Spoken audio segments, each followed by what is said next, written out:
فضائل سناتے ہو تو ائمہ کو رب بنا دیتے ہو، مسائل سناتے ہو تو ان کو انتہائی کمزور اور مظلوم اور اسیر بتا دیتے ہو۔ کہ آپ دیکھیں گے محرم میں جب یہ ذوالجناح نکلتا ہے، کوئی اس گھوڑے کو چوم رہا ہے، کوئی اس کے کانوں میں فریادیں کر رہا ہے، کوئی اس سے اولاد مانگ رہا ہے، کوئی اس کے نیچے سے ہو کر گزر رہا ہے، کوئی اس کے سم اس کو چوم رہا ہے۔ تمہارے اس منظر کو دیکھ کر تو کفار مکہ کا شرک بھی چھوٹا لگتا ہے۔ اللہ کے لیے سوچو کہ یہ جانور تمہارے لیے کیا فائدہ، کیا نفع اور کیا نقصان کا مالک ہو سکتا ہے۔ ہر لمحہ قرآن اور سنت کا ترجمان، فضیلت الشیخ توصیف الرحمن۔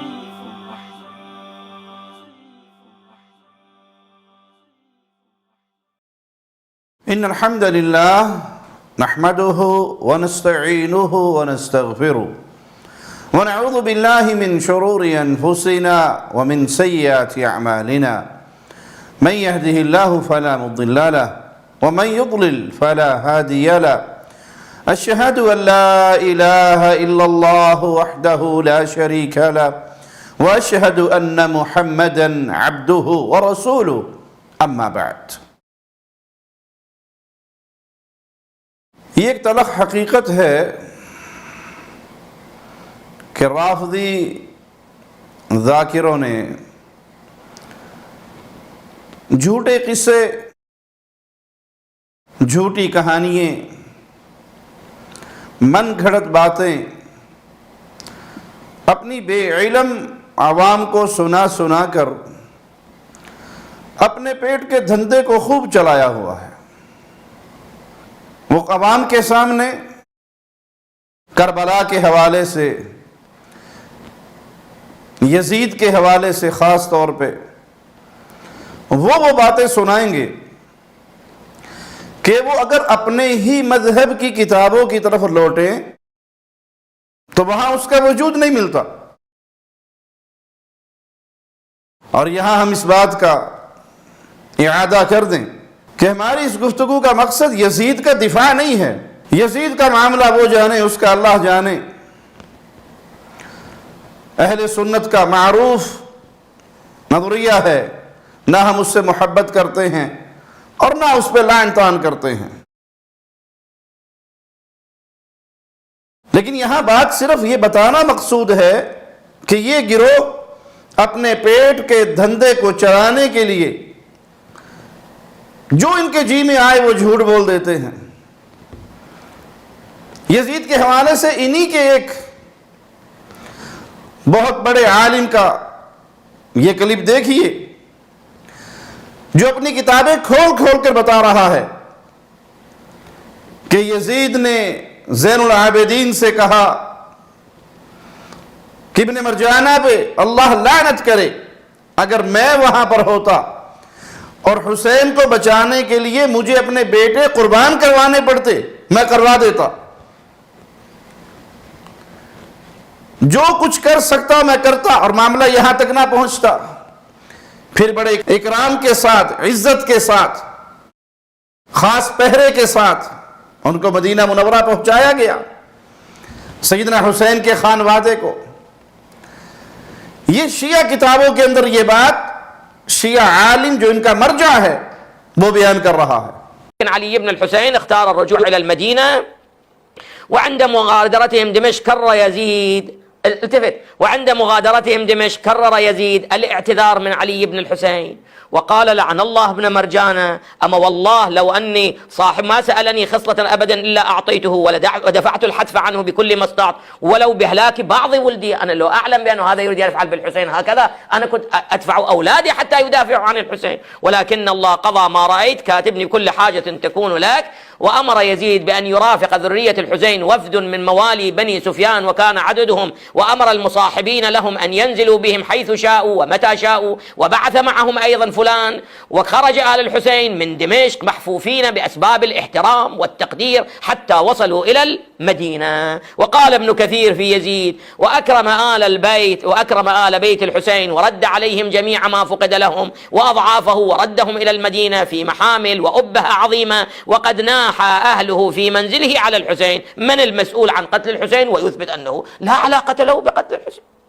وكونوا على ثقة، هذه تطرح الآن في بعض المواقع الشيعية، روحوا اقرأوا مولانا، أنه أساسا ما الدليل على أن يزيد كان مسؤولا ماذا؟ عن قتل الحسين. بل بعض هؤلاء الكتاب جاءوا إليه قالوا أنت منفتح مولانا، نريد أن نطرح عندك مولانا، نحن من المعتقدين أن يزيد لم يكن مسؤولا عن قتل الحسين من الكتاب الشيعة.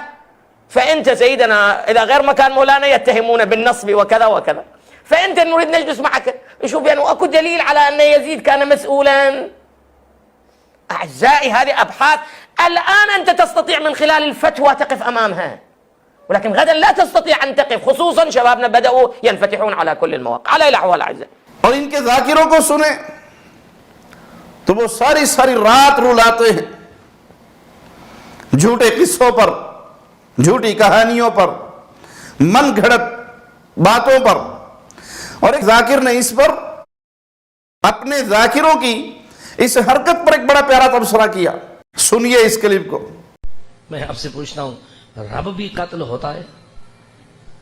جی، رب کو قتل کیا جا سکتا ہے؟ اچھا، اگر رب کو قتل نہیں کیا جا سکتا تو کیا رب کو شہید کیا جا سکتا ہے؟ جی نہیں. تو جو شہید ہو جائے کیا وہ رب ہو سکتا ہے؟ اور آپ کی مجلس میں کیا ہوتا ہے؟ فضائل میں رب، مصائب میں شہید.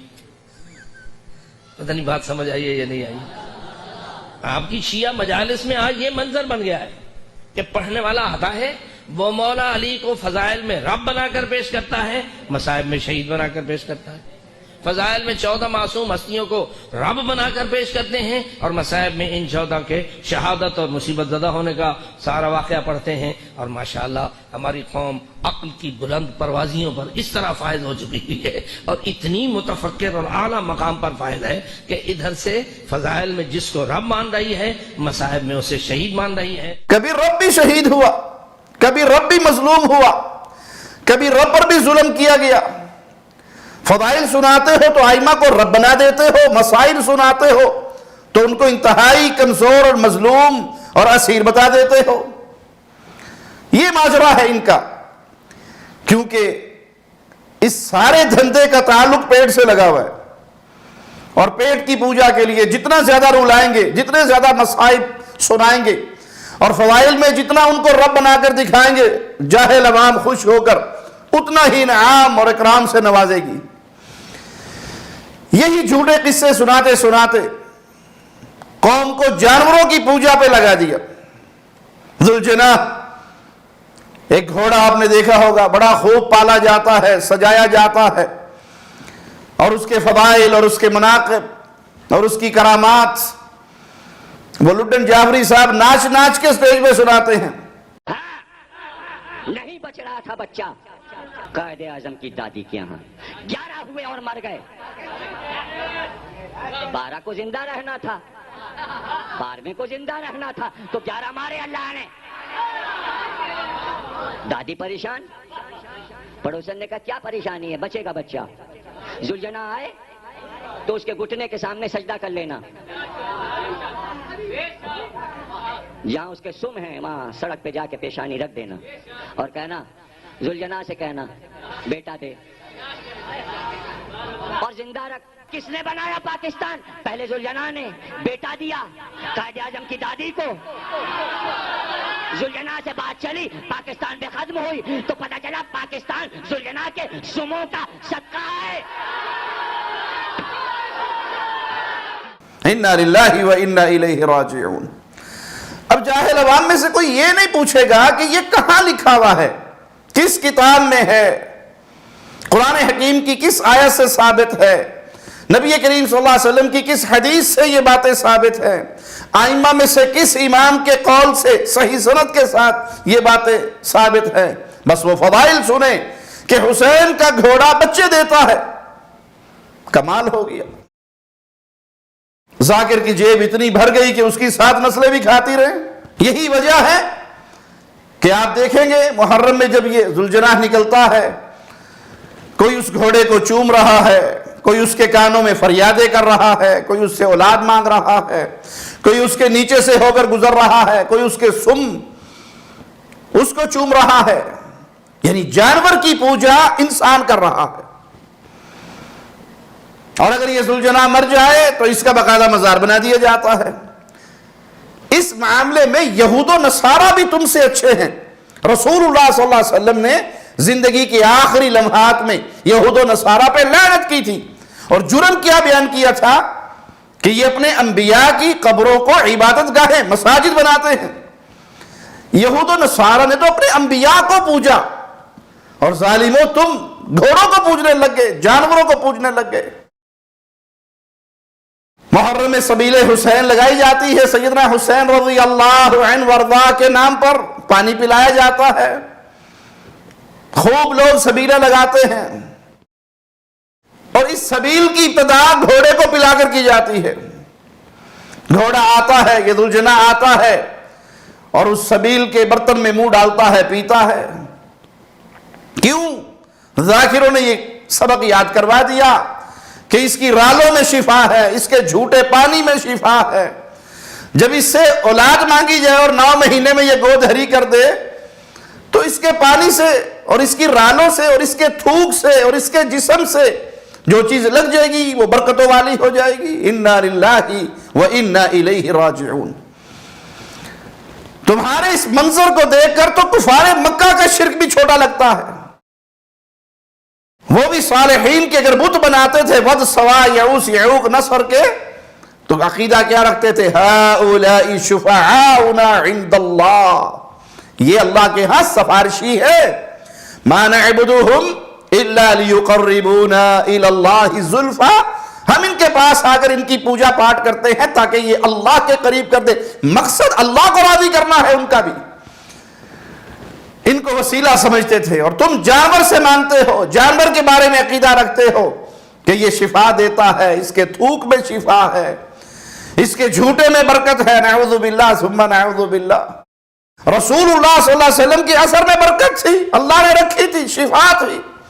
اسی لیے صحابہ پیارے نبی صلی اللہ علیہ وسلم کے پسینے کو لیتے تھے، آپ کے لعاب دہن کو لیتے تھے، آپ کے وضو کے پانی کو لیتے تھے، آپ کے منہ مبارک کو لیتے تھے، اور اس سے شفا پاتے تھے، بابرکت سمجھتے تھے، اپنے جسم پہ لگاتے تھے۔ اہل سنت اہل الحدیث کا یہ عقیدہ ہے کہ رسول اللہ صلی اللہ علیہ وسلم کے آثار میں اللہ نے برکت رکھی، شفا رکھی۔ اور تم تو اتنے گئے گزرے ہو گئے کہ ایک جانور کو پوجنے لگ گئے، جس کی پوجا کی کوئی دلیل نہ قرآن میں، نہ حدیث میں، نہ اہل بیت کے ائمہ میں سے کسی کے قول میں ثابت ہے۔ ہاں، جھوٹی باتیں ہیں، جھوٹے قصے ہیں۔ اسی لیے عورتیں بھی اس گھوڑے کی پوجا میں لگی ہوئی، مرد بھی اس کی پوجا میں لگے ہوئے، بچوں کو بھی لا کر اس کے نیچے سے گزارا جا رہا۔ لیکن اللہ نے تمہیں عقل دی ہے، اللہ کے لیے سوچو کہ یہ جانور تمہارے لیے کیا فائدہ، کیا نفع اور کیا نقصان کا مالک ہو سکتا ہے۔ تمہارے ان مناظر کو دیکھ کر تو ہندوؤں کا وہ معاملہ نظر آتا ہے کہ وہ گائے کو پوجتے ہیں اور تم گھوڑے کو پوجتے ہو۔ تم گھوڑے کے سموں میں لیٹتے ہو، پیار کرتے ہو، چومتے ہو، اور یہ منظر دیکھ لیجئے ہندوؤں کا۔ ہندو لیٹے ہوئے ہیں، ان کی مقدس گائے جا رہی ہے، اور وہ گو ماتا کا قدم زمین پہ نہیں لگنے دیتے، انسانوں کے اوپر چل کے جا رہی ہے۔ یہ جانور اللہ نے انسانوں کے فائدے کے لیے پیدا کیے تھے کہ گائے کا دودھ پیو، گھوڑوں کی سواری کرو، لیکن حالت کیا ہو گئی؟ یہ جانور انسان کی خدمت کے لیے پیدا ہوئے، انسان انہی جانوروں کی پوجا کرنے لگ گیا۔ اور حقیقت کو سنیے، ذوالجناح نامی گھوڑا جس کی نسبت سیدنا حسین رضی اللہ عنہ وارضاہ کی طرف کی گئی، یہ جھوٹ ہے، یہ کہانی ہے، یہ قصہ ہے۔ اور شیعہ علماء اپنی کتابوں میں یہ بات بیان کر کے گئے کہ سیدنا حسین کا ذوالجناح نامی کوئی گھوڑا کربلا میں موجود نہیں تھا، بلکہ حسین تو اونٹنی پہ سوار ہو کر آئے تھے رضی اللہ عنہ وارضاہ۔ اور ان کے بھائی محمد بن حنفیہ جب ان کو اس سفر سے روکنے کے لیے آئے تو اونٹنے کی مہار کو پکڑا تھا شیعہ مورخین نے اس بات کو اور اس سواری کو بیان کیا ہے اپنی کتابوں میں. آئیے سنیے ناسخ تواریخ، اس کا رائٹر شیعہ عالم وہ کہتا ہے کہ ذوالجنا یہ تو شمر نامی کسی شخص کا لقب تھا، اس نام کا سیدنا حسین کا گھوڑا تھا ہی نہیں. اسی طرح کشف الغمہ فی معرفت الائمہ جلد 2 ہے، صفحہ 257 ہے. کربلا کے متعلق سیدنا حسین کا قول اس کتاب میں لکھا ہوا، اس قول کو سنیے. فقال علیہ السلام هذه کربلا موضع کرب وبلاء هذا مناخ رکابنا ومحط رحالنا ومقتل رجالنا. سیدنا حسین رضی اللہ عنہ وارضاہ نے فرمایا یہ کربلا مصائب کی جگہ ہے، یہ ہماری اونٹنیوں کے بیٹھنے کی جگہ ہے، اور یہ ہمارے مردوں کی شہادت گاہ ہے. تو اگر آپ گھوڑے پر ہوتے تو گھوڑے کا ذکر کرتے، آپ اونٹنی پر تھے تو آپ نے اونٹنیوں کا ذکر کیا.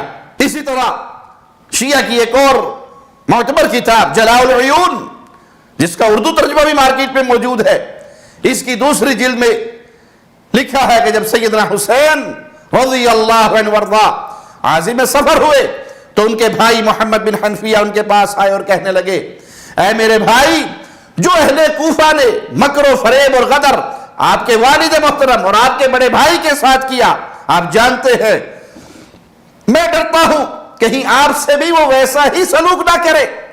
آپ مکہ میں رہے، عزت والے اکرام والے بن کر رہیں گے، اور کوئی مکہ میں آپ سے کچھ دسترازی نہیں کرے گا، مکہ میں کوئی آپ پر اعتراض کرنے والا نہیں ہوگا.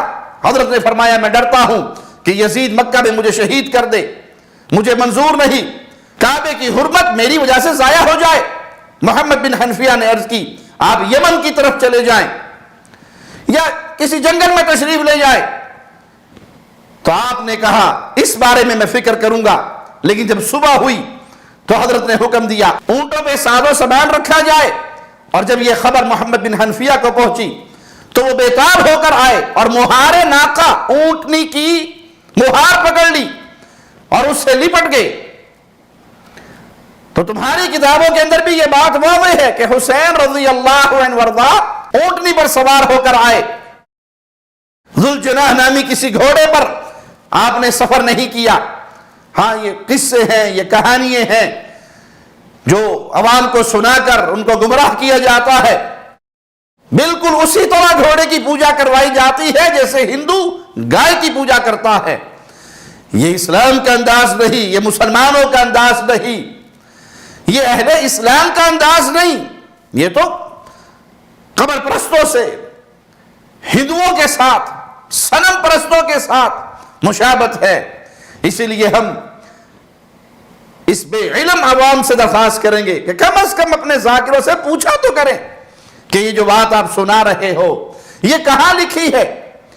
چلنا ہے تو سیدنا حسین کے نقش قدم پر چلو، اور سیدنا حسین کس طریقے سے زندگی گزار کر گئے، کتاب و سنت کو سامنے رکھ کر توحید کی دعوت دیتے ہوئے، توحید کا پیغام دیتے ہوئے، توحید کی آوازیں لگاتے ہوئے، توحید کی دعوت کو چھوڑ کر شرک کے راستے کو نہ اپناؤ. اور یہ جانوروں کی پوجا، یہ پیروں کی پوجا، یہ ذاکروں کی پوجا، یہ اماموں کی پوجا، یہ راہ توحید نہیں، یہ شرک کا راستہ ہے. ہم آپ کو محبت سے، پیار سے، ادب سے، احترام سے آپ کی سوئی ہوئی عقل کو جگا رہے ہیں کہ اللہ کے لیے جاگ جاؤ اور راہ توحید کو اختیار کرو. جانوروں کی پوجا، اللہ نے اس پر تمہارے لیے کوئی دلیل، کوئی برہان نازل نہیں کی. یہ جانور تو تمہاری سواریوں کے لیے پیدا ہوئے، تمہاری خدمتوں کے لیے پیدا ہوئے، اور تم ان کو الہ بنا بیٹھے، ان سے اولادیں مانگنے لگ گئے، ان کے تھوک کے اندر شفا سمجھنے لگ گئے. اپنی عقل کو استعمال کرو. اور یہ زندگی بڑی مختصر ہے، اگر اندھے ہو کر جاہل ذاکروں کی باتوں میں آ کر زندگی گزار دی تو پھر آخرت کی زندگی بڑی شدید ہے. اہل شرک بھی اللہ کی جنت میں داخل نہیں ہو سکتے. اور یہ جانوروں کی پوجا، یہ غیر اللہ کی پوجا، یہ جرم ایسا ہے کہ انسان اس جرم کے ساتھ بغیر توبہ کے مر کے اگر چلا گیا تو وہ کبھی اللہ کی جنت میں داخل نہیں ہو سکتا. اللہ سے دعا ہے اللہ ہمیں دین حنیف پہ زندہ رکھے، ایمان و توحید پہ زندہ رکھے، عقیدہ سلیم پہ زندہ رکھے، اس عقیدے پہ رکھے جس پہ حسین، حسن، علی، عثمان، عمر، ابو بکر رضوان اللہ علیہ مجمعین چلتے رہے، اور وہ عقیدہ وہی تھا جو امام الانبیاء، امام کائنات، امام اعظم محمد الرسول اللہ صلی اللہ علیہ وسلم دے کر گئے۔ اقول قولی ھذا واستغفر اللہ لی ولکم ولسائر المسلمین۔ ہر لمحہ قرآن اور سنت کا ترجمان، فضیلت الشیخ توصیف الرحمان۔